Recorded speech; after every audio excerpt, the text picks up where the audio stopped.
sejahtera saudara-saudara, kembali lagi bersama saya Diki di dalam program Renungan Harian pada hari ini. Ayat pada hari ini diambil dari Markus 2 ayat 23-26 dengan judul Topeng Rohani. Markus 2 ayat 23-28 berbunyi demikian. Pada suatu kali, pada hari Sabat, Yesus berjalan di ladang gandum. Dan sementara berjalan, murid-muridnya memetik bulir gandum. Maka kata orang Farisi kepadanya, "Lihat, mengapa mereka berbuat sesuatu yang tidak diperbolehkan pada hari Sabat?" Jawabnya kepada mereka, "Belum pernahkah kamu baca apa yang dilakukan Daud ketika ia dan mereka yang mengikutinya kekurangan dan kelaparan? Bagaimana ia masuk ke dalam rumah Allah waktu Abiatar menjabat sebagai imam besar, lalu makan roti sajian itu, yang tidak boleh dimakan kecuali oleh imam-imam, dan memberinya juga kepada pengikut-pengikutnya." Lalu kata Yesus kepada mereka, "Hari Sabat diadakan untuk manusia dan bukan manusia untuk hari Sabat. Jadi anak manusia adalah juga Tuhan atas hari Sabat." Saudara-saudara, membaca ayat ini, satu hal yang terpikirkan oleh saya adalah orang Farisi yang pada saat itu menegur dan menyalahkan Yesus dan para muridnya itu. Itu adalah mereka adalah yang memakai topeng. Orang Farisi memang terkenal sebagai seseorang yang dikatakan taat akan ajaran dan adat Yahudi. Mereka guru bagi umat Yahudi, maka mereka tidak jarang memperlihatkan betapa mereka sungguh-sungguh beribadah ataupun melakukan kegiatan adat istiadat di suatu tempat umum agar dilihat oleh orang banyak. Tidak jarang juga mereka pun mencari kesalahan orang lain, menegur kesalahan orang lain, dan mereka mudah untuk menyalahkan jika menemukan ada orang yang melanggar hukum Taurat dan adat istiadat Yahudi.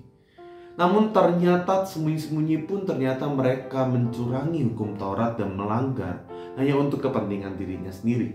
Tanpa mereka sadari, mereka pun hidup dalam sebuah topeng rohani. Orang-orang Farisi menganggap diri mereka orang yang beragama dan saleh. Ketika Yesus dan para muridnya berjalan di ladang gandum pada hari Sabat, lalu murid-murid memetik gandum karena mereka lapar. Mereka menggerutu, mereka menegur kepada Yesus karena murid-murid Yesus melanggar kekudusan hari Sabat. Sekilas memang mereka kelihatannya benar, tetapi tuduhan mereka yang melontarkan sejatinya merupakan topeng agar mereka terlihat baik. Sederhananya adalah mereka mencoba mencari kesalahan orang lain sebanyak mungkin agar kesalahan mereka sendiri tidak dapat dilihat oleh orang lain. Yesus pun membalas tuduhan orang Farisi dengan menggunakan contoh kasus yang tentang Daud memakan roti sajian dalam pelarian, di mana sejatinya roti sajian hanya boleh dimakan oleh imam dan orang-orang yang dianggap tahir. Tetapi Yesus membuka topeng mereka yang menunjukkan bahwa apa yang mereka lakukan itu sekedar berjalan mengikuti firman Allah, mengikuti hukum yang ada, tetapi lupa akan esensi, akan ajaran serta makna dalam setiap perintah ataupun adat ataupun aturan yang dilakukan. Bahwa ternyata esensi dan ajaran ataupun aturan-aturan yang berlaku ini mementingkan ataupun esensinya adalah pada kepedulian terhadap sesama. Upaya untuk menaati hukum Taurat bukan alasan untuk menyombongkan diri dan mencari kesalahan orang lain.